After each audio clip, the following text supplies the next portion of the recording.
Bismillahirrahmanirrahim. Assalamualaikum warahmatullahi wabarakatuh. Alhamdulillahi wahdah. Wassalatu wassalamu ala rasulillah wa ala alihi wa sahbihi wa man wala. Sahabat, berbagi kisah islami yang semoga selalu dirahmati Allah.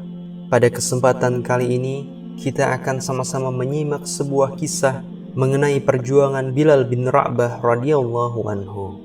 Nama beliau adalah Bilal bin Rabah, muadzin Rasulullah sallallahu alaihi wasallam. Beliau radhiyallahu anhu memiliki kisah menarik tentang sebuah perjuangan mempertahankan akidah. Sebuah kisah yang tidak akan pernah membosankan meskipun terus diulang-ulang sepanjang zaman. Kekuatan alurnya akan membuat setiap orang tetap penasaran untuk mendengarnya. Bilal lahir di daerah As-Sarah sekitar 43 tahun lalu sebelum hijrah. Ayahnya bernama Rabah, sementara ibunya bernama Hamamah, seorang budak wanita berkulit hitam yang tinggal di kota Mekah. Karena ibunya itu, sebagian orang memanggil Bilal dengan sebutan putra wanita berkulit hitam.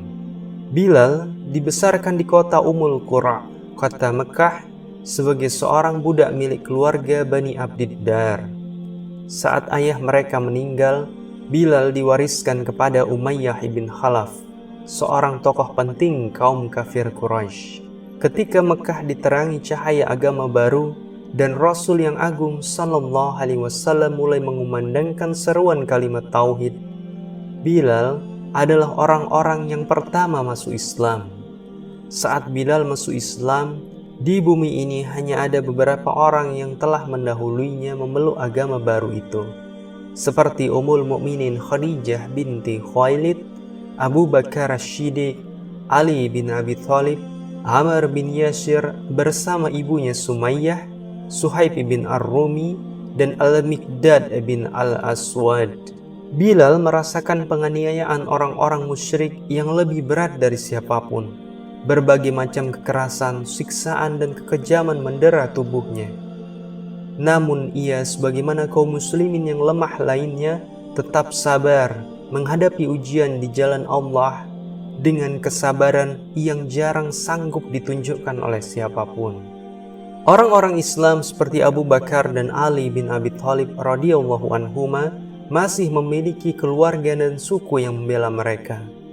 Akan tetapi, orang-orang yang tertindas dari kalangan hamba sahaya dan budak tidak memiliki siapapun, sehingga orang-orang Quraisy menyiksanya tanpa belas kasihan.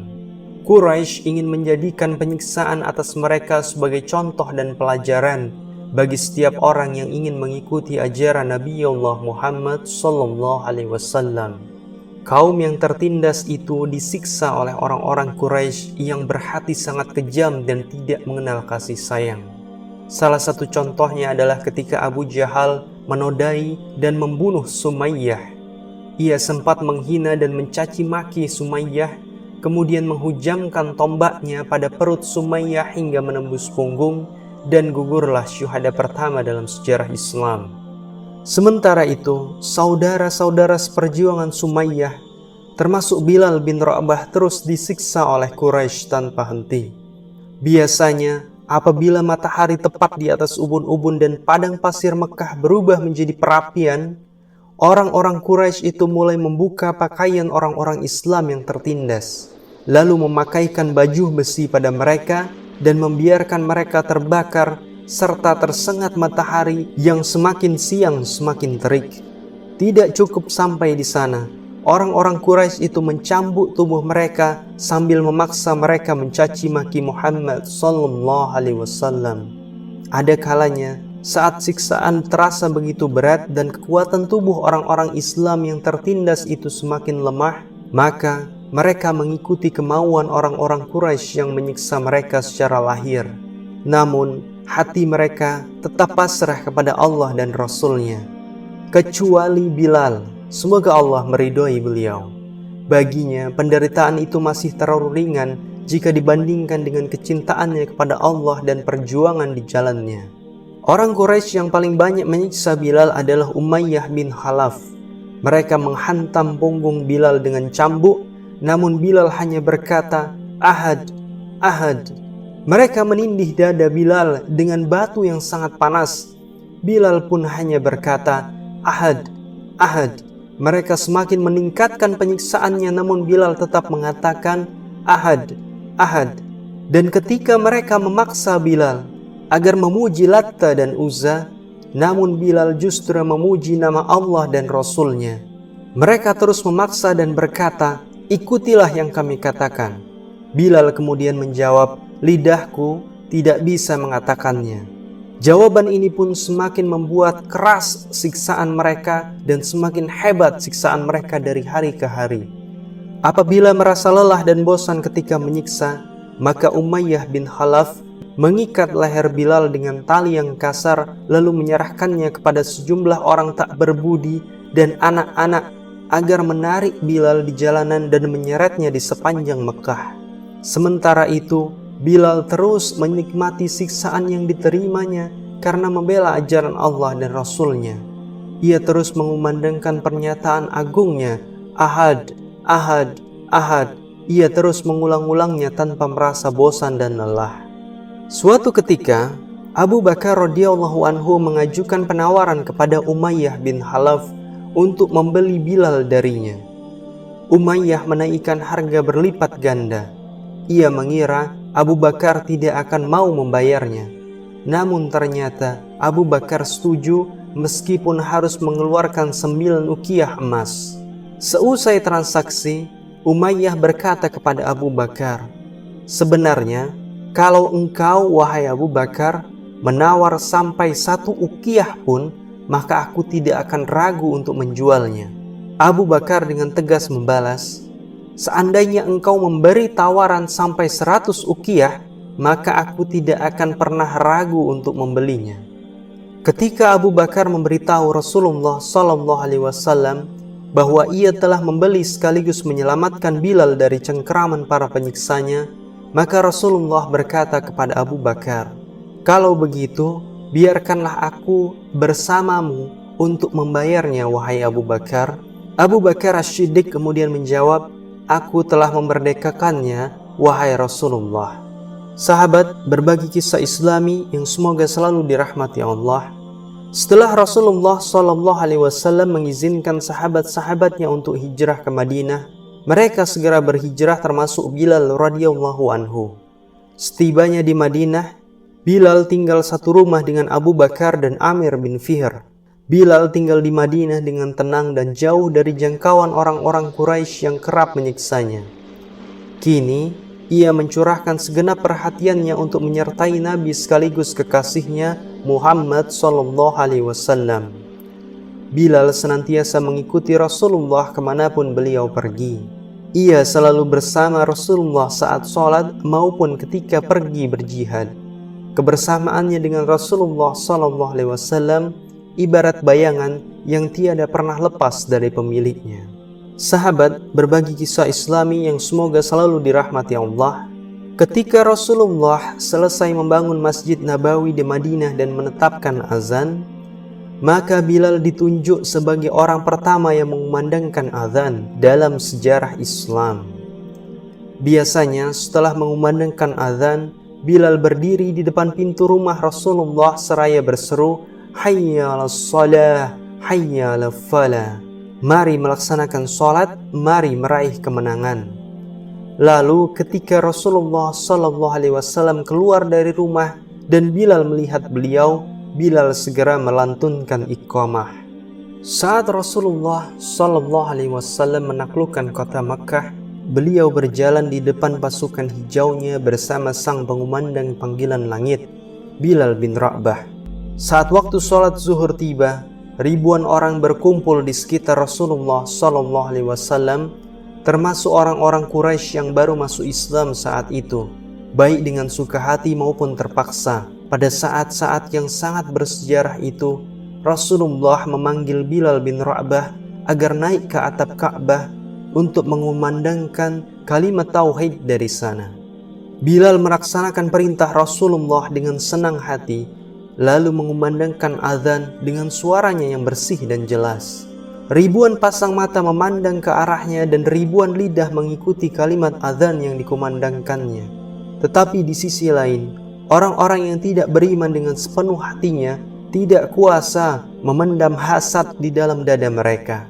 Saat azan dikumandangkan dan Bilal sampai pada kalimat Asyhadu anna Muhammadar Rasulullah, bahwa aku bersaksi Muhammad adalah utusan Allah, Juwairiyah binti Abu Jahal bergumam, sungguh Allah telah mengangkat kedudukanmu.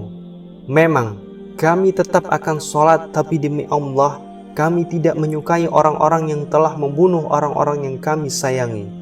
Maksudnya adalah ketika ayahnya Abu Jahal tewas di perang Badar. Khalid bin Usaid berkata, aku bersyukur kepada Allah yang telah memuliakan ayahku dengan tidak menyaksikan peristiwa ini. Sementara Al-Hakam bin Abu Al-As berkata, demi Allah, ini musibah yang sangat besar. Seorang budak Bani Jum'ah bersuara di atas bangunan Ka'bah. Sementara Abu Sufyan yang berada di dekat mereka hanya berkata, aku tidak mau mengatakan apapun, karena kalau aku membuat pernyataan, walau hanya satu kalimat, pasti akan sampai kepada Muhammad bin Abdullah. Bilal menjadi muadzin tetap selama Rasulullah SAW hidup. Selama itu pula, Rasulullah sangat menyukai suara Bilal. Suara yang ketika ditimpa siksaan berat, maka ia melantunkan kata Ahad, Ahad. Sesaat setelah Rasulullah SAW menghembuskan nafas terakhir, waktu sholat kemudian tiba. Bilal berdiri untuk mengumandangkan azan, sementara jasad Rasulullah SAW masih terbungkus kain kafan dan belum dikebumikan. Saat Bilal sampai kepada kalimat Asyhadu anna Muhammadar Rasulullah, tiba-tiba suaranya terhenti. Ia tidak sanggup mengangkat suaranya lagi. Kaum muslimin yang hadir di sana tak kuasa menahan tangis, maka meledaklah suara isak tangis yang membuat suasana mereka mengharu biru. Sejak kepergian Rasulullah SAW, Bilal hanya sanggup mengumandangkan azan selama 3 hari. Setiap sampai kepada kalimat Asyhadu anna Muhammadar Rasulullah, ia langsung menangis terseduh-seduh, begitu juga kaum muslimin yang mendengarnya. Karena itu, Bilal memohon kepada Abu Bakar yang menggantikan posisi Rasulullah sebagai pemimpin agar diperkenankan untuk tidak mengumandangkan azan lagi, karena ia tidak sanggup melakukannya. Selain itu, Bilal juga meminta kepadanya untuk keluar dari kota Madinah dengan alasan berjihad di jalan Allah dan ikut berperang ke wilayah Syam. Awalnya, Abu Bakar radhiyallahu anhu merasa ragu untuk mengabulkan permohonan Bilal sekaligus mengizinkannya keluar dari kota Madinah. Namun Bilal mendesaknya seraya berkata, jika dulu engkau membeliku untuk kepentingan dirimu sendiri, maka engkau berhak menahanku. Namun jika engkau telah memerdekakanku karena Allah, maka biarlah aku bebas menuju kepadanya. Abu Bakar kemudian menjawab, demi Allah, aku benar-benar membelimu untuk Allah, dan aku memerdekakanmu juga karena Allah. Bilal kemudian berkata kembali, kalau begitu, aku tidak akan pernah mengumandangkan azan untuk siapapun setelah Rasulullah SAW wafat. Abu Bakar kemudian menjawab, baiklah, aku akan mengabulkannya. Bilal pergi meninggalkan Madinah bersama pasukan pertama yang dikirim oleh Abu Bakar. Ia tinggal di daerah Darroya yang terletak tidak jauh dari kota Damaskus. Bilal benar-benar tidak mau mengumandangkan azan hingga kedatangan Umar ibn al-Khattab ke wilayah Syam, yang kembali bertemu dengan Bilal radhiyallahu anhu setelah terpisah dalam waktu lama. Umar ibn al-Khattab sangat merindukan pertemuan dengan Bilal dan menaruh rasa hormat begitu besar kepadanya, sehingga jika ada yang menyebut-nyebut nama Abu Bakar di depannya, maka Umar segera menimpali, yang artinya Abu Bakar adalah tuan kita dan telah memerdekakan tuan kita. Maksudnya adalah Abu Bakar adalah seorang tuan yang telah memerdekakan Bilal bin Rabah. Dalam pertemuan tersebut, sejumlah sahabat mendesak Bilal agar mau mengumandangkan azan di hadapan Al-Faruq Umar ibn al-Khattab radhiyallahu anhu. Ketika suara Bilal radhiyallahu anhu yang nyaring itu kembali terdengar, maka Umar pun tidak sanggup menahan tangisnya. Ia pun menangis terseduh-seduh yang kemudian diikuti oleh seluruh sahabat yang hadir hingga janggut mereka basah dengan air mata. Suara Bilal membangkitkan segenap kerinduan mereka kepada masa-masa kehidupan yang dilewati di Madinah bersama Rasulullah SAW. Bilal, sang pengumandang seruan langit itu, tetap tinggal di Damaskus dan tidak kembali ke Madinah hingga beliau wafat.